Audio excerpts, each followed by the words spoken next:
Good morning, class. Welcome to Saint Peter School. So this is our fifth class, and this is your science class. In previous class, we studied about the what are the types of plants. That there are some plants which are unusual. There is no use of those plants because they don't perform photosynthesis, and we don't have any commercial other than commercial use. Those plants are not productive, those plants don't give us food and oxygen, so those plants are considered as a unusual plants. So in last class we discussed about those plants. Now today we are going to cover another topic, that is how energy flows in the living things.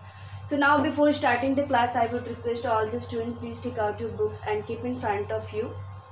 Okay, so before watching this video, take out page number 152.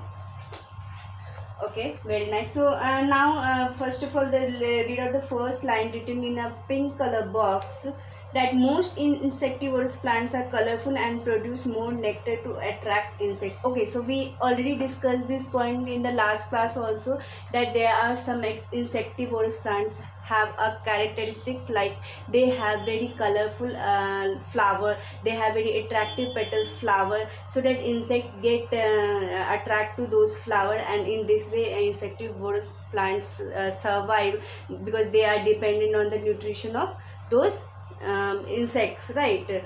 Though there are some insectivorous plants perform photosynthesis also, but then also for extra nutrition, what they do, they try to trap the insects in their petals. And why the insects got trapped in the petals? Because the petals of the insectivorous plants have a mucus on their layer. Mucus is a sticky substance that is present on the petals or the layer of the plant.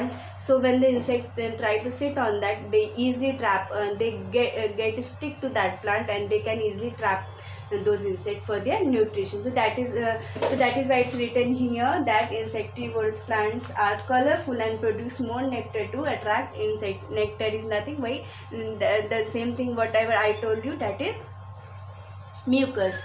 Okay. Now, how energy flows in a living things, the very important topic which we need to understand, that what is the flow of energy occurs in our on this earth.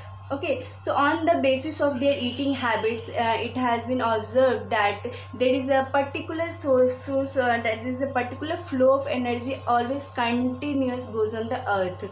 So we will start with our it is supply of energy source, that is sun.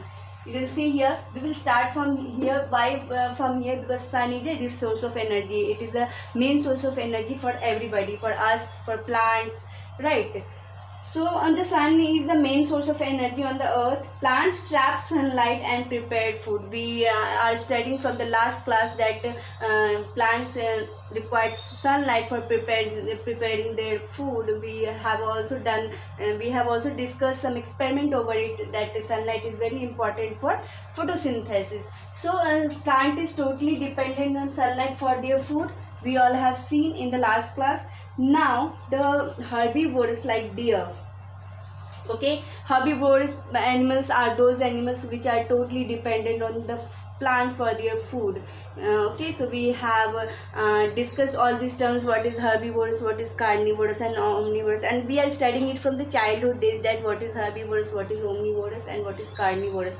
So all the herbivorous animals are totally dependent on the plants for their food.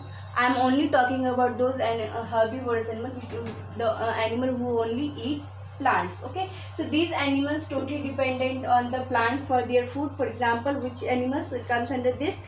Deer, sheep, cows, goat, etc. Right? So they feed on plants and use this energy.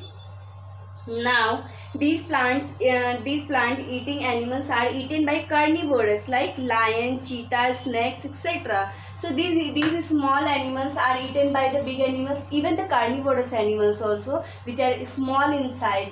not only herbivorous but carnivorous animals also eaten by the big animals. But though we are we are setting here one one chain, so we are not considering here carnivorous. We are right now we are making one chain, so we are not considering here carnivorous animal. We will look up to only herbivorous animal. So plant is dependent upon sun, and herbivorous animal like deer, rabbit, goat, sheep, these are dependent on this plant totally. Okay, after that big animals totally dependent on small animals, that is carnivorous animals.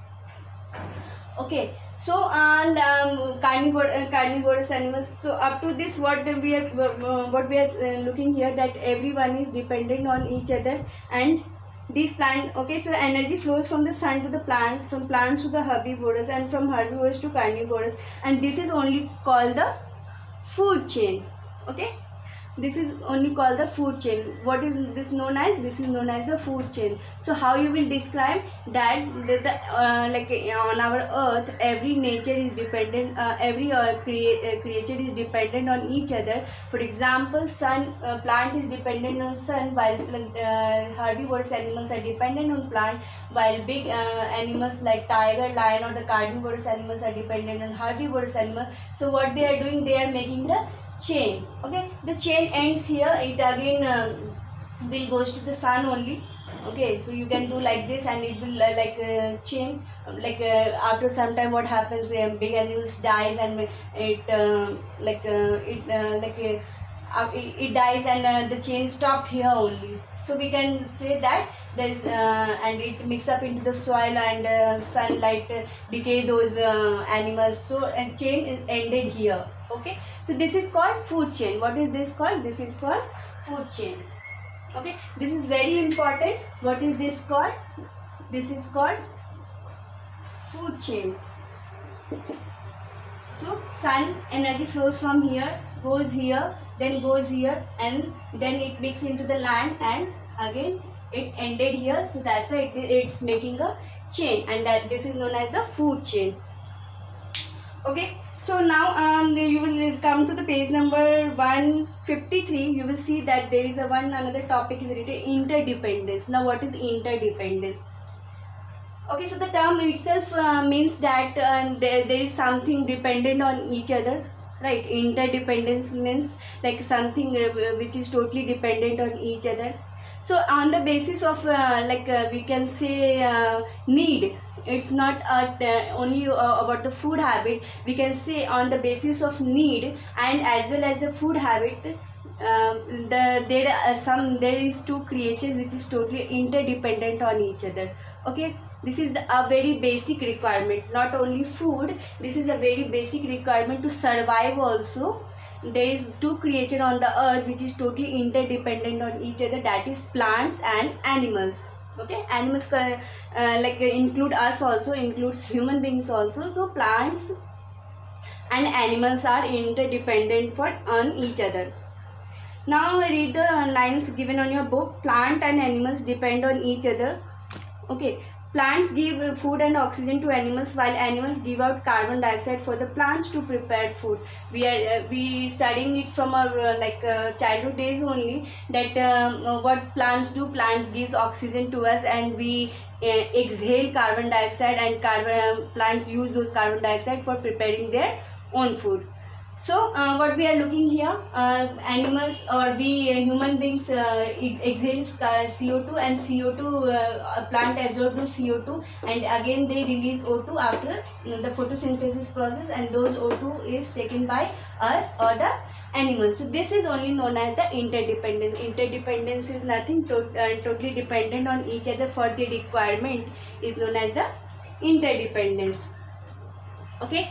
So and the last topic, it is written here, a fine balance. There should be a balance in the number of plants, herbivorous and carnivorous in nature. If the number of plants decreases, the oxygen levels in the air also decreases. If there are too many plants, the animals may not be able to supply enough carbon dioxide for the plants. We must protect both plants and animals to maintain in nature. Okay, so as we understood that we are totally interdependent on each other. None of them are like of the less value, we can say. So Plants is also very important for our earth, and animals are very also important for our earth. So there should be always balance between them, then only the nature can survive, right? If there is a number increase in the number of animals, they will release lots of carbon dioxide, and there is a less of plant, then who will like absorb that carbon dioxide? We only have to absorb that carbon dioxide, and it is harmful for us. And if plant is more and animal is less, they will like from the where they will get then carbon dioxide if there is a less number of animals.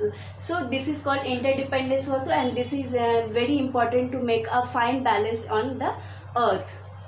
Okay, so today we are finished with this chapter, I think. And okay, so plants of the region are called flora, while animals are called fauna. So study where we study about plants is known as flora, and animals is known as fauna.